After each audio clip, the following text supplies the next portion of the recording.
Ici ça tout. Même dans le monde moderne, où les téléphones portables et les emails sont monnaie courante, on perd parfois contact avec les gens. Ce n'est pas grave s'il s'agit de quelqu'un qu'on ne connaissait pas bien, mais cela peut être inquiétant si un ami proche perd contact.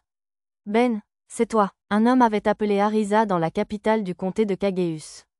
Ils semblaient se connaître. D'après l'art, le nom de l'homme barbu était Ben Farmar, bien qu'il n'ait pas de titre de famille.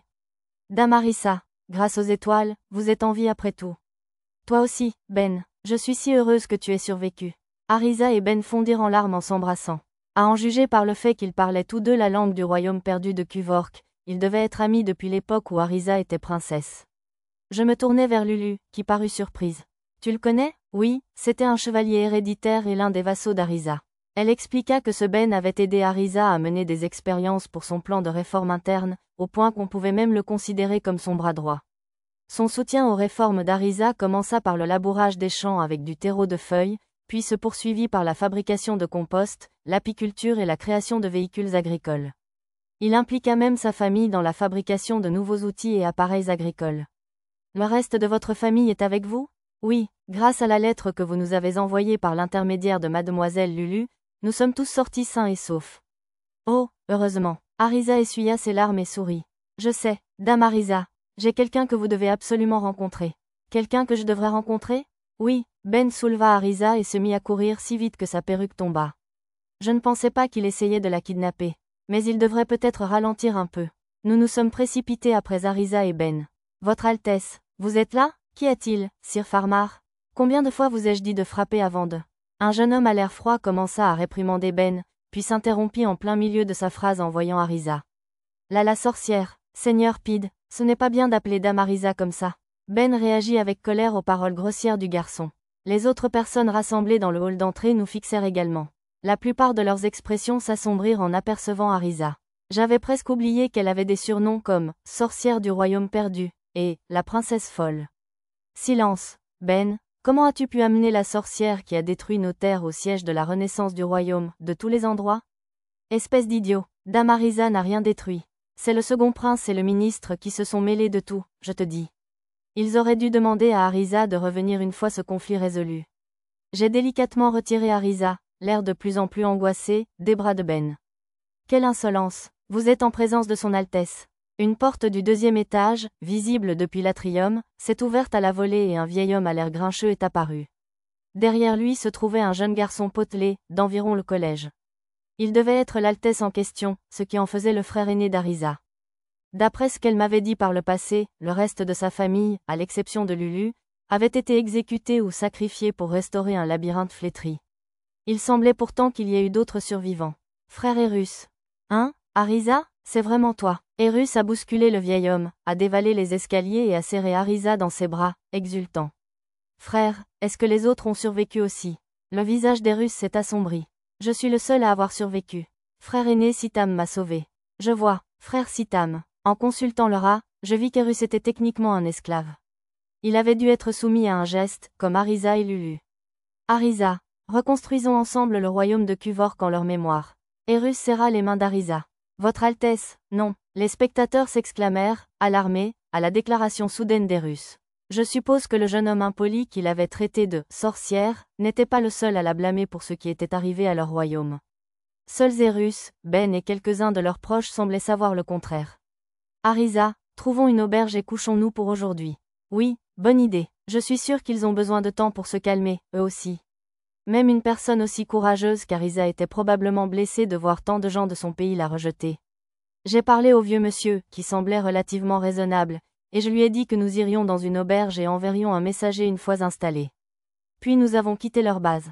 Quelques personnes nous ont bloqué le passage, prétextant que nous pourrions révéler leur position, mais ils ne pouvaient pas faire grand-chose pour arrêter des explorateurs de Mithril comme nous. Pochi et Tama en ont légèrement repoussé quelques-uns, et les autres nous ont rapidement ouvert la voie. Arisa, je te préparerai ce que tu veux pour le dîner ce soir. Tu devrais manger à ta faim et aller directement te coucher. Alors que des larmes coulaient sur les joues d'Arisa, je la serrai contre moi, la réconfortant maladroitement. Non, ça va, je ne pleure pas parce que je suis triste, maître. Mon grand frère Erus, je suis heureux que quelqu'un d'autre ait survécu, à part Lulu et moi, même si ce n'était qu'une seule personne. Arisa leva les yeux vers moi, souriant à travers ses larmes. Eh bien, dans ce cas, Nous devrions célébrer la survie des Russes. Merci. Arisa posa la tête sur mon bras. Je fis semblant de ne pas remarquer qu'elle se contentait de faire bonne figure, même si c'était évident. Espérons que cela apaiserait un peu son chagrin. Qui est là? Le vieux consul, qui se dirigeait vers son bureau pour travailler, se retourna en m'entendant frapper à la porte. Après avoir couché Arisa, je suis allé parler à l'ancien marquis du royaume de Kuvork, désormais tuteur de l'ancien 5e prince, Erus. Bonsoir. Puisqu'il m'avait interrogé en langue shigane, je lui ai répondu de la même manière. Vous étiez avec Dame Arisa. Oui, je suis le vicomte Satu Pendragon du royaume de Shiga, le tuteur d'Arisa. J'ai omis de mentionner que j'étais un vassal du comte Muno, de peur que des rumeurs ne circulent encore sur ce territoire lointain, le qualifiant de « territoire maudit ». Un noble de haut rang du royaume de Shiga, L'homme a du mal comprendre. Non, je suis à la tête d'une humble famille, le tout premier vicomte Pendragon, en fait. À un si jeune âge? Oui, grâce à Arisa et à nos autres compagnons, j'ai été promu tout récemment. Le gentleman parut surpris par le contraste entre mon âge apparent et mon rang. Heureusement, il sembla me croire et adopta un ton plus poli. Je suppose que vous êtes venu seul pour parler de Dame Arisa? Oui, c'est exact. Malgré ce qu'a dit son Altesse, seule la famille Farmar serait d'accord. Si vous êtes venu solliciter ma persuasion, je crains que ce ne soit en vain. Oh, il se trompe. Non, ce n'est pas pour cela que je suis venu. Le gentleman parut perplexe. Je veux libérer Arisa et Lulu de leur esclavage. Impossible. Connaissez-vous la terrible malédiction du geste, vicomte? Oui, Arisa m'en a parlé. Le vieil homme poussa un soupir. Un geste ne peut être défait que par celui qui l'a déclenché. Le mage impérial qui a placé le geste sur Dame Arisa et ses compagnons a trahi le royaume de Kuvork avant sa destruction et a rejoint le royaume de Yowork, où il occupe désormais un poste important. Oh, alors ça devrait aller plus vite que prévu. Ce mage est-il actuellement au royaume de Yowork? Je ne peux pas l'affirmer avec certitude. Cependant, je parie qu'il est au château de Yowork. Bien que des rumeurs circulent selon lesquelles le royaume de Yowork aide l'armée rebelle du duché de Vistal, il est très peu probable qu'il y soit envoyé. Vraiment? Si cet homme peut placer un geste sur des gens, je parie qu'il serait capable d'asservir les troupes ennemies au combat, et ainsi de suite. En effet, il m'a dit un jour, à l'époque du royaume de Kuvork, qu'il y avait de nombreuses conditions à remplir pour utiliser un geste. Ce n'est pas une mince affaire de les remplir toutes sur un champ de bataille. C'était une nouvelle pour moi. C'était logique, cependant, si on pouvait utiliser un geste sur d'autres personnes sans aucune condition, ce mage impérial se serait peut-être déjà proclamé roi et aurait certainement pu rendre le royaume de Yowork bien plus puissant. Quelles sont ces conditions? Le vieux monsieur m'a regardé d'un air appréciateur avant de répondre à ma question. Il y a 4 conditions pour utiliser un geste: la puissance magique d'une centaine de mages, un cercle magique complexe aussi grand que ce manoir, un bâton xantique et le consentement de la cible. J'ignore si ces 4 conditions sont vraiment nécessaires, mais ce n'est pas le genre de choses qu'on pourrait utiliser sur une armée adverse au combat. Je vois. Alors, quand j'affronterai ce mage, je ferai mieux de surveiller le cercle magique et le bâton, et de faire attention à ne pas accepter quoi que ce soit par inadvertance. Vas-tu aller au royaume de Yowork? Tandis que je notais ces notes dans l'onglet mémo de mon menu, l'homme m'a interrogé. Oui, j'ai l'intention d'aller rencontrer ce mage impérial. Cette nation peut être assez fermée. Il pourrait ne pas vouloir vous dire où il se trouve, même si vous vous présentez aux portes du château. Ce ne serait pas un problème dans mon cas, puisque je pouvais rechercher sur toute la carte. Mais comme il semblait vouloir dire autre chose, j'ai suivi son avertissement. C'est inquiétant, bien sûr. Si vous le souhaitez, je serais ravi de vous aider. M'aider? Comment? J'ai quelques contacts dans ce royaume. Je peux vous obtenir une carte et vous présenter à un colporteur qui fait la navette entre Kageus City et le royaume de Yowork. J'apprécierais. Un colporteur pourrait nous indiquer les sites touristiques sur le chemin, et peut-être même quelques trésors cachés et spécialités locales. Pourtant, je doutais qu'il fasse cette offre par simple gentillesse. Dans ce cas, que puis-je faire pour vous remercier de votre générosité? L'homme parut légèrement méprisant face à ma question directe, mais le dissimula derrière un sourire. Tout ce que vous pourriez offrir comme conseil pour les aspirations de Sœur Erus serait grandement apprécié, je l'avoue. Je m'attendais à ce qu'il me demande de lever le geste d'Erus. Au lieu de cela, il m'a simplement demandé de lui remettre un peu d'argent ou de matériel pour la restauration du royaume de Kuvork. Bien sûr, comme Erus était apparenté à Arisa, j'avais l'intention de lever son geste d'une manière ou d'une autre. Je serais ravi de vous aider. J'ai déposé un sac magique sur la table. Je l'avais acquis dans les ruines du comté de Lesso. Il pouvait contenir environ 2 fois plus qu'une grande commode. Veuillez accepter le sac et tout son contenu. J'espère qu'il contribuera à la restauration du royaume de Kuvork. Le sac contenait 2000 pièces d'or dans des bourses, ainsi que des armes et armures magiques d'aspect militaire, diverses potions et des sacs d'eau pure faits de pierres d'eau, pratiques pour les longues marches. Je n'ai cependant pas inclus des objets comme des bâtons de feu et des explosifs, susceptibles d'être utilisés pour des actes de violence aveugle. Incroyable. Après avoir examiné le contenu du sac, le vieux consul fixa mon visage à plusieurs reprises.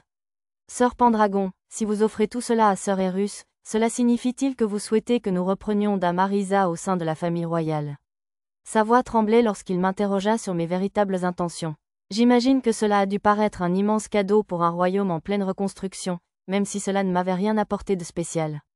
Comme je l'ai déjà dit, je n'ai aucune ambition de faire d'Arisa la reine ni de tenter d'instaurer un quelconque régime fantoche sur le royaume de Cuvork. C'est simplement un cadeau à son frère aîné.